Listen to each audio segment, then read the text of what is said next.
Whether a Republican wins in 28 or not, this country is finished. You do realize that, right? They'll tell you, well, it's better than the Democrat. Well, it's better than nothing. Well, it's better than the alternative. Whether a Republican wins or a Democrat wins doesn't make a fucking difference, as evidenced by this administration. This country is going down the tubes with or without Trump winning in 24. It'll go down the tubes with or without Vance winning in 2028.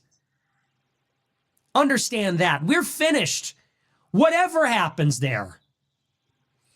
We need drastic action. So it's time for white people to start demanding more from our elected representatives. It's all these other people that would convince you to settle for less. Negotiate with yourself and settle for less. Settle for whatever they will serve up on a platter. Settle for whatever slop and shit they're going to feed you. And we're going to have to start to say no.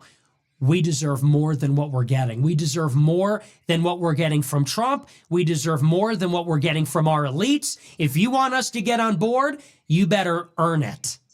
You better make it worth our while. And that is something they do not want to have to do. That's the real battle. They're not after me. They're after all of you because they want your vote. What did Trump say in the first administration? They're not after him. They're after the average person. He's just in the way. Well, now I feel like he's in the way of the average person and success. I don't know. I don't know if I'm going to vote in the midterms for a Trump candidate at this point. I don't know. They're not after me. They don't give a shit about me one way or the other. They want me to get everybody to calm down. They want me to corral everybody and lead them to Vance. They want me to get everybody to chill out, stop being angry, stop being mad that our country's being destroyed. Just chill out and relax, and let's just vote Republican every year forever. Just keep voting Republican. Don't look up. Don't look right or left at how you're being outnumbered. Yeah, it's the same thing with the Democrats. They vote every year. A Democratic vote will always vote for a Democrat, regardless of the outcomes. If they witness every single year, nothing changes. And now we're becoming the same types of individuals. Not for me. Just shut the fuck up and vote Republican. We promise we'll make a Big Mac cheaper. Right. And I won't do it. And for that, they're going to try to get me killed. So that's what's on my radar in 2026. And I'll tell you what else. 2026, we'd be lucky if we stay out of war with Iran. Look at the year in review for this Trump administration. Take this to the bank. 2025, what did they tell you? They told you this year was going to be a golden age. Think about where we were this time last year. Does anybody remember? Does anybody remember where you were on election night in 2024? I remember where I was. I was here streaming this show, feeling like an idiot because I didn't vote for Trump and everybody was so exuberant, so over the moon, everybody was celebrating. Do you remember where you were? Do you remember the excitement, the energy, the hopes, the expectations? And then what happened? A month later, we got Vivek Ramaswamy and Sriram Krishnam and Elon Musk telling us that if we didn't want infinite H-1B visas, that we should fuck ourselves in the face. We got Marco Rubio as our Secretary of State, John Ratcliffe as the director of the CIA. Total disappointment as far as the cabinet is concerned. They promised us it would be different this time. It would be a golden age. They said there would be mass deportations. You're going back, they said. And how are we doing here in 2025? Well, let's see. According to the latest ICE data, we have deported 330,000 people this year. 330,000. So Joe Biden brought in 10 million in 4 years. That's an average of 2.5 million per year. We deported 300,000 this year. You multiply that by 4, we get 1.2 million by the end of the first term. That's not massive. Yeah, guys, don't let all the clips that you see on Twitter and YouTube fool you. We're not deporting nearly enough people. um, who don't belong in this country. And the numbers aren't looking good. So it's all bread and circuses. You're all being distracted. I don't really trust this administration anymore to do the right thing by the average American person. Do you? How are we doing in terms of the wars? Well, let's see. Trump has bombed Somalia more than any president in history. We bombed Nigeria on Christmas. We've bombed Venezuela 25 times. We bombed Iran. We bombed Syria last week. We bombed Yemen. We went to war with Yemen for a month. How many countries has the Trump administration bombed? I think it's a dozen. We're still at war in Ukraine. Looks like we're going to go back into Iran pending the 5th meeting between Trump and Netanyahu on the 29th. Tomorrow. To bomb their ballistic missile program. How about trade and tariffs? Is that making the economy stronger? In October, they didn't even release the jobs numbers. Does anybody believe the economy is strong? Unless you're a millionaire with assets and a portfolio, you haven't gained anything in the last, I don't know, 5, 6 years. But not absolutely not in the last 1 year. What have you gained? Nothing. But a Big Mac's cheaper, right? Gas is cheaper. So it's the illusion that things are getting better. Because it was so bad. No infrastructure bill, no investment, no jobs in the country. We did get a corporate tax cut, an extension of the corporate tax cut from 2017. How about transparency on the JFK assassination, Epstein files, 9/11? We got none of it. None of it. Congress had to force the Trump administration to release the Epstein files, and the files we got are heavily redacted. They're withholding most of them, and the ones that we got, it's like a joke. They're blacked out completely. People had to actually copy and paste the text, had to use an exploit in the documents to even get anything out of them. 1 year in, it is a complete disaster, maybe a disaster exceeding anybody's expectations. So I won't go as far as saying it's a disaster. It's just he hasn't lived up to 95% of his promises during the campaign. You know, I don't want everything all at once. I don't want to be a cynical person. I don't think a lot of the people watching this video would consider themselves cynical. But you got to call it out. He hasn't lived up to any of these commitments. And what did they say about me during the election last year? They said I was a Democrat shill. They said I was a Democrat plant for saying that maybe we should have some expectations. In 2024, I said, I will not vote for Trump unless he pledges not to bomb Iran, unless he promises an immigration moratorium. Well, Trump bombed Iran, and in terms of immigration, we filled the H-1B cap, we doubled the number of Chinese students, and we don't have mass deportations. What did Donald Trump say on in an interview? I don't remember who was giving the interview, but what did he say when, oh God, what is that Fox News lady's, her name? Anyway, she was giving the interview to Donald Trump, and she said, hey, why are you continuing to import Chinese students and allow these foreign students into our universities where they have access to, the cutting edge technology, national security sensitive material? And you know what his response was? Well, if I don't do that, the universities will go bankrupt. So what? Good, let them. So that just is his mentality, Donald Trump and his administration. Status quo. The big guys, the bigs get what they need, and the little guys get. So maybe it would have been a good thing if we forced Trump's feet to the fire on those issues. Maybe it would have been a good thing if we demanded a commitment back then when he needed our vote, not now when he needs nothing from us. For that, I was called a shill, plant, a fad. They said I made a deal with the FBI. To avoid prosecution, I said that I would not get Trump elected. Now you see that I was right. And the reason I bring this up is because just as quickly as Trump has crashed and burned, they want us to forget about it and already get ready for the next one. As quickly as Trump has crashed and burned, it took all of 1 year for every promise to be broken, every promise to be totally destroyed. They want us to get ready to hold our nose and vote for the next one. You don't like this administration? Well, get ready to vote for the second in command in this administration, because that will surely be better. Why would it be better? Why is it better for us to commit right now?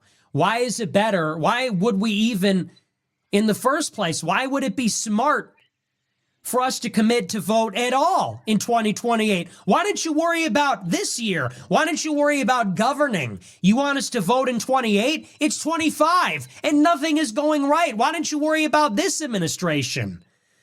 Worry about 2026 and 2027. Worry about keeping your promises, doing a good job before we even think about voting in 28 at all. But to boot, they want us to get ready to vote for the second in command? There's not even a primary. We don't even know who this guy is. What does he do other than give speeches? Well, he gave a great speech at Turning Point. He's saying all the right things. Okay, well, so did Trump. So did Obama. So did a lot of people. That's politics. He said all the right things. Everybody says the right things. That's politics. Okay, he's good at saying the right things. It's not that hard, actually. Why don't we wait and see? And that's my pitch. I'm not pledging to vote for anybody, Republican or Democrat, J.D. Vance or anybody else, until we actually get to 2028. I want to see who the candidates are. I want to see their pitch, and I want to see how this vice president governs. You want my vote? Hey, you have power. Turn the ship around. You want my vote? Why don't you walk across the fucking hallway and talk to your boss about that? They say, vote for JD. Everybody needs to get on board for JD. I don't know. 47 is not doing such a great job. Maybe 48 should walk down the hall, knock on the door of the Oval Office and say, hey, you're killing my chance of getting elected. How's that for an incentive? You want to talk about Vance for 48? Everyone's getting behind him. We're all ready for that. I'm not ready for that. I'm not ready for that until I get my mass deportations, until the war in Ukraine is over, until somebody can restrain Israel and prevent them from getting us into another war. I'm not getting ready to vote for anybody until we can shut down all immigration from all these countries. You want to bring in Indians and Chinese? Then start deporting more than you bring in. Get us to net zero. Then we can talk about skilled migration or any migration for that matter. They're already telling us, get ready, get in line to vote again, get your registration. Fuck you. Everybody knows this country is finished. Everybody knows the country's going down the tubes. The Republicans will not lift a finger to do a thing about it. Yeah, what do they say? The new American dream is making enough money to leave America. Believe you me, I'm not the only person thinking about my future outside of America these days and what that's going to have to look like. The graft, the corruption, the stealing, if you knew the extent of it, you would want a revolution tomorrow. You would want to kill these people. And I'm not saying to do that, not encouraging violence, but I'm saying you would want to. If you could see the graft and the corruption, the stealing that is going on in this administration from these people that were picked by Trump, it is just the most brazen cronyism and larceny, embezzlement you've ever even heard of. It's like unheard of. And they're already telling you, well, get ready to vote for Vance. It is a level of hubris I've never seen before. And I'm one of the only people that's not at the party. I'm one of the only people that's not being paid under the table in 24 and 25. All these other people are ready to say, well, I like Vance. Well, I'm getting ready to vote Republican. Well, Trump's still doing an okay job. No, I don't think so. I don't think you understand. There's a lot more urgency, and we want more than what we're getting. So I'm leaving myself open to all options, and I'm willing to punish the GOP. I do believe the GOP needs to be burned to the fucking ground. Yeah, it's seen its day. It's a party of neocons and boomers and, conservative light, compromising morals. It's just big business these days, okay? Look at TPS USA. Look at their production, millions of dollars spent. It just seems not authentic. Because I'll tell you what, if Donald Trump cannot get it together in the next 3 years, that is exactly what the GOP deserves. The voters did their part. The voters delivered the White House, the popular vote, the Electoral College, the House, the Senate. The voters delivered a mandate. If you can't capitalize on this the third time, you won in 2016, you blew it in 20, you got back in 24. If you blew yet another opportunity when you had everything going for you, you promised so much, delivered so little. If you blow it again, you don't deserve to get in power for another 4 years. You deserve to be fired. The GOP deserves to be burned to the fucking ground. And they want to say, well, we'll never come back from that. Well, it'll take us all this time to rebuild, but this. Then you better get your ass in overdrive. Don't tell me I'm a podcaster. Don't come and give me a hard time. I'm not running for office. I'm a live streamer. I'm a podcaster. I'm a weird kid in my basement, for crying out loud. Don't come and cry to me. Well, we're trying to win in 28 and you're not being a good member of the team. I'm not a member of the team. I don't have a jersey and I don't have a contract and I'm not getting fucking paid. That's right. I'm not on their team. The average working American, we're not on their team. All right? Because they're not on Team America at this point. Doesn't appear that way. Don't come and tell me about we're going to have a hard time in 28. You have an opportunity. You have the House. You have the Senate. You have the White House. You ran the table and the voters delivered. And now you're fucking stealing. You're not delivering. You're flapping your gums. You're stealing. You're lazy. Nobody gives a shit. And you want us to go out and vote again in 28? We should go out and destroy you in 28. We should go out and absolutely burn you to the ground in 28. You'd be lucky to leave with your lives and only have the party destroyed for this treason. They go in July and say, you want the Epstein tapes? I don't need your vote. You want the Epstein tapes? You're a sucker. You want me then to go and campaign for this shit? J.D. Vance goes on Theo Von and says, I don't know what Palantir is. I don't know what that is. Tucker goes on Theo Von. I don't know what Palantir is. Oh, like hell you don't know what Palantir is. You fucking liar. It's disgusting. So my message is this. There is a loaded gun pointed at the GOP. Fix it now. Fix the country or get blown away in 28. That's it.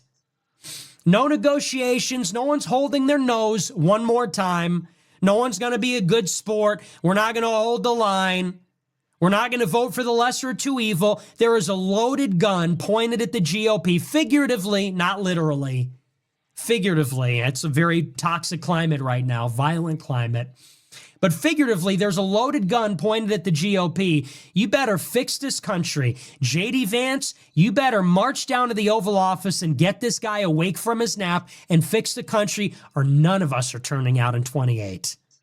Yeah, wow. Donald Trump's napping. Who's napping now? Sleepy Joe? You know? Who's napping now? Donald Trump. That's an ultimatum. Don't say we wanted to burn it to the ground. We wanted to succeed. You have left us no choice. Right. And then we'll have a new generation in 2032. You don't want to see what that looks like. I'm not a black pill guy. On a daily basis, and I'm sure you people feel the same way with what's going on in the world around us, it's hard to stay positive. It's hard to see this quote unquote light at the end of the tunnel, but you have to, because you can't fall into the trap of defeatism. I don't believe in no-win scenarios. I don't want to live my life that way. You think this is bad? You don't want to see what comes next if Trump fails. So don't give me this, well, they only want to destroy and we want to build. You want to build? Well, then get started. Get started on the mass deportations. Don't tell me about 600,000 Chinese students. Don't care. And you're going to fill the H-1B visa cap every year. And we need the students for the universities, and we need the talent, and we need the labor, and all that nonsense. We don't. You keep talking like that, you could blow it out your ass in 28. I'm sick of it. And that's where all this is headed. And recognize we're the only ones that are really in the game. One of the reasons they're talking about me is because we're the only ones that are in the game. All these other people, they're not playing a game. All these other people, they're content to do their show, do the GOP talking points. Hey, everybody, vote Republican. Democrats suck and Muslims are bad. Vote Republican. This is the only show where we're actually raising a challenge and saying we're going to take the momentum and the support and the juice that we have, and we're going to use it to affect political change. We're going to use it to create a tribe.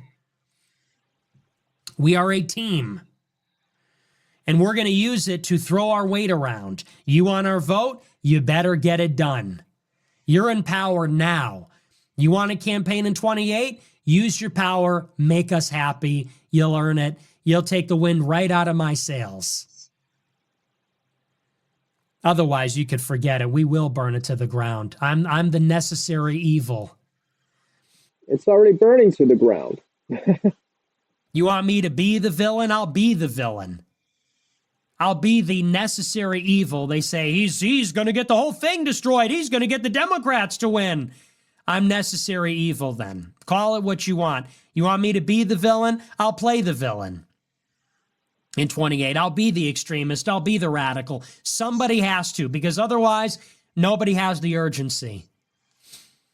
Nobody cares. So I'll force them to care.